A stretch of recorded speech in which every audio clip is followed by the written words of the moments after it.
আমি চ্যাটার্জি বাড়ির বউ আর তুমি বাইরের মেয়ে। এইবার চৈতিকে নিজের জায়গা দেখিয়ে দিল ঝিল। সেই আগে দাদুর ক্ষতি করে ঝিলকে ফাঁসানোর ষড়যন্ত্র করল চৈতি। হাতে নাতে ধরা পড়তেই স্বাক্ষর পরিবার বুঝতে পারল চৈতি কতটা বাজে মেয়ে। বন্ধুরা, ভোলে বাবা পার করেকা ধারাবাহিকের আজকের পর্বে দেখানো হয়েছে দাদুর অসুস্থতায় পরিবারের সবাই বেশ চিন্তিত।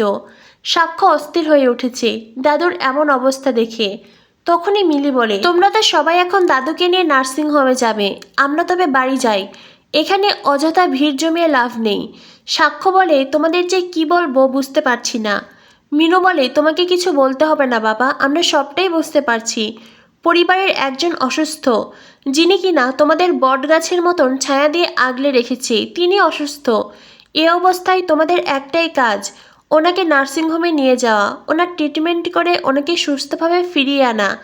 আমরা প্রার্থনা করব, আমাদের ওখানে জাগ্রত মন্দির আছে, সেখানে যাব, ওনার নামে পুজো দেব। বাবা, তুমি কোনো চিন্তা করো না, উনি সুস্থ হয়ে বাড়িতে ফিরে আসবেন। তখনই বিশা বলে, যদি ব্লাড দেওয়ার প্রয়োজন হয় আমাদেরকে জানাবেন, আমরা সবাই তৈরি আছি।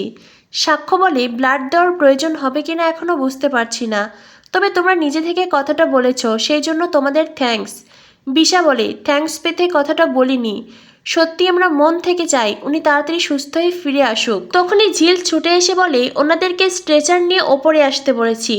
সাক্ষ্য বলে, ঝিল তুমি আমায় ক্ষমা করে দিও, ভেবেছিলাম খুব ধুমধাম করে তোমার জন্মদিন পালন করব, সেটা আর হলো না। তখনই ঝিল বলে, তুমি কি বলছো বলো তো, তুমি কি আমাকে অমানুষ ভাবো নাকি? দাদুর এমন অবস্থায় তুমি আমার জন্মদিনের কথা বলছো? আমি এখন আমার জন্মদিন নিয়ে একদমই ভাবছি না, আমি তো ভাবছি শুধু দাদুকে নিয়ে। হঠাৎ করে মানুষটার কী যে হলো বুঝতে পারছি না। আমি তো নার্সিংহোমে কাজ করেছি, অনেক কিছুই জানি, হয়তো বা দাদুর ট্রিটমেন্ট করতে পারবো না, তবে দাদুর সেবা তো করতে পারবো, কোনো না কোনো কাজে ঠিক আসবো।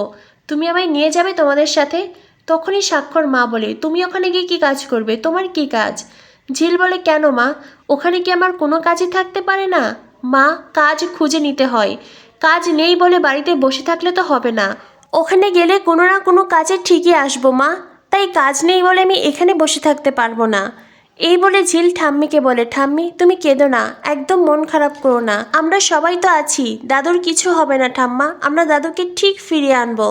তখনই স্বাক্ষর ঠাম্মি ঝিলের হাত ধরে বলে, আজ তুই না থাকলে যে কি হতো, উনি যদি ওইভাবে পড়ে যেতেন, তুই যদি শক্ত হাতে না ধরতি, তবে খুব ভয়ঙ্কর ক্ষতি হয়ে যেত রে।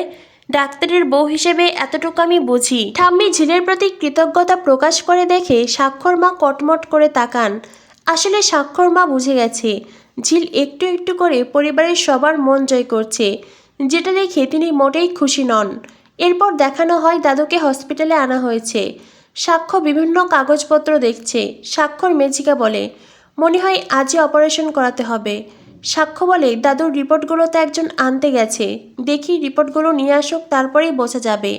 তখনই চৈতি বলে, ঠিক আছে, আমি বরং গিয়ে রিপোর্ট আনছি। এই বলে চৈতি যাওয়ার অভিনয় করে ঝিলের সাথে ধাক্কা খায়। আসলে ঝিল যেই কেবিনে আছে সেটা চৈতির পছন্দ হচ্ছে না, তাই তো ঝিলকে কেবিন থেকে বার করতেই চৈতি ঝিলকে ইচ্ছে করেই ধাক্কা দেয়। চৈতি ঝিলকে বলে, সরি সরি ঝিল, আসলে কি বলতো, এখন তো ইমার্জেন্সি সময়, সবাই ভীষণ ছোটাছুটি করছে, তুমি এই কেবিনে কেন দাঁড়িয়ে আছো? যাও না, যাও, বাইরে গিয়ে দাঁড়াও। ঝিল বলে, প্রয়োজন পড়লে আমি ওই দিকটাই এক কোণে গিয়ে চুপটি করে বসে আছি, তাই বলে আমি কেবিন ছেড়ে চলে যাব? আমি এখানে থাকলে কি প্রবলেম? ডক্টরেরা আছেন, নার্স আছেন, তুমি আছো, আমি থাকলেই প্রবলেম? এই বলে ঝিল দাদুর কাছে যায়। চৈতি যেতেই চাই, তখনই নার্স রিপোর্ট নিয়ে আসে। দাদুর রিপোর্ট দেখে সাক্ষ্য খুব চিন্তিত হয়ে সেই রিপোর্টগুলো মেজিকার হাতে দেয়।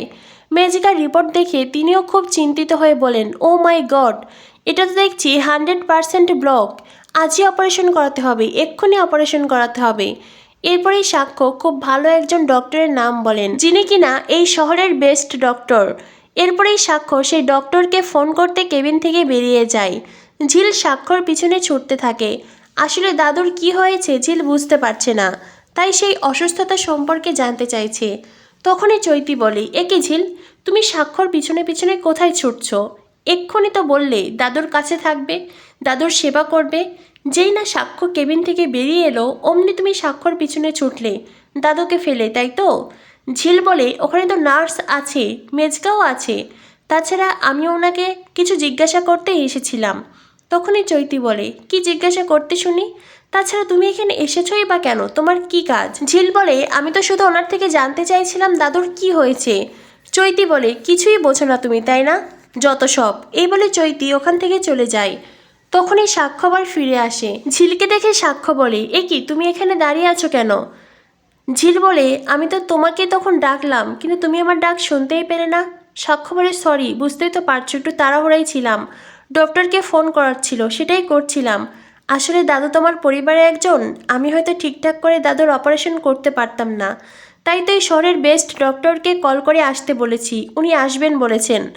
ঝিল বলে, আচ্ছা দাদুর কি হয়েছে? সাক্ষ্য তখন পুরো বিষয়টি ঝিলকে খুলে বলে, দাদুর হার্ট 100% ব্লক। ঝিল বলে, অপারেশনে কি কোনো বিপদ আছে? সাক্ষ্য বলে, ঝিল, যে কোনো অপারেশনেই বিপদ থাকে, তবুও অপারেশন তো করতে হবে বলো, আমরা তো বিপদ আছে ভেবে দাদুকে ফেলে রাখতে পারি না।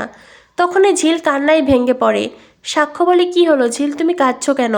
ঝিল বলে, সকালে ওটা মানুষটা ঠিক ছিল বলো, কি সুন্দর সেজেগুজে নাম ছিল, হঠাৎ করে কি হয়ে গেল?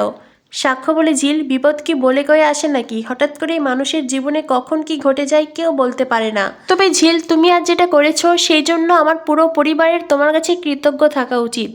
তুমি যদি সঠিক সময়ে দাদুকে না ধরতে, যদি দাদু পড়ে যেতেন, তো দাদুর আরও মারাত্মক ক্ষতি হতো, সেটা অন্তত আমরা সবাই বুঝতে পারছি।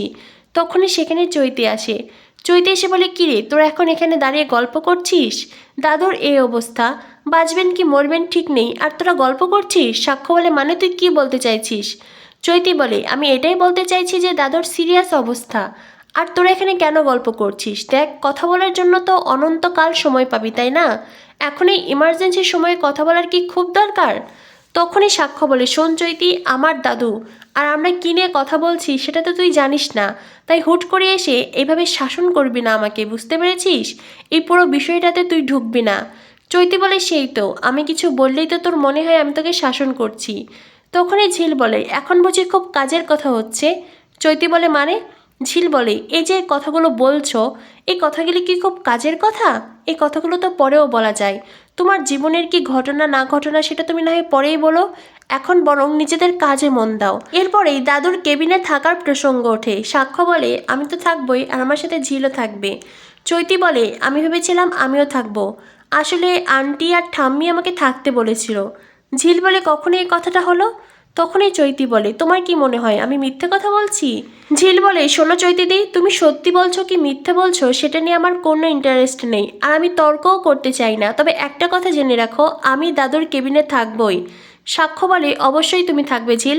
শোন চৈতি, ঝিল দাদুর কেবিনে থাকবে। তাছাড়া ঝিল যদি এখন নিজের কর্তব্য পালন না করে, তখন সমাজের সবাই বলবে ঝিল নিজের কর্তব্যে অবহেলা করেছে।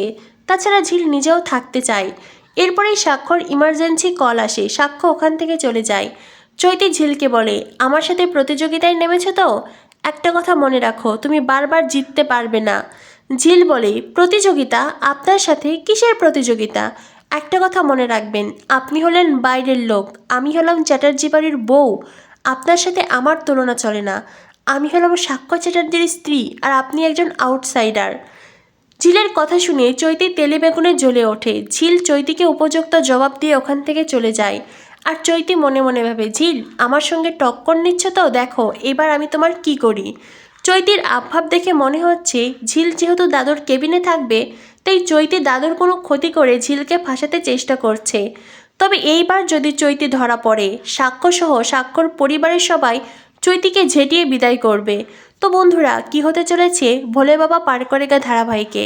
ভোলে বাবা পার করেগা ধারাবাহিকের পরবর্তী আপডেট পেতে আমাদের সাথেই থেকো। ধন্যবাদ সবাইকে।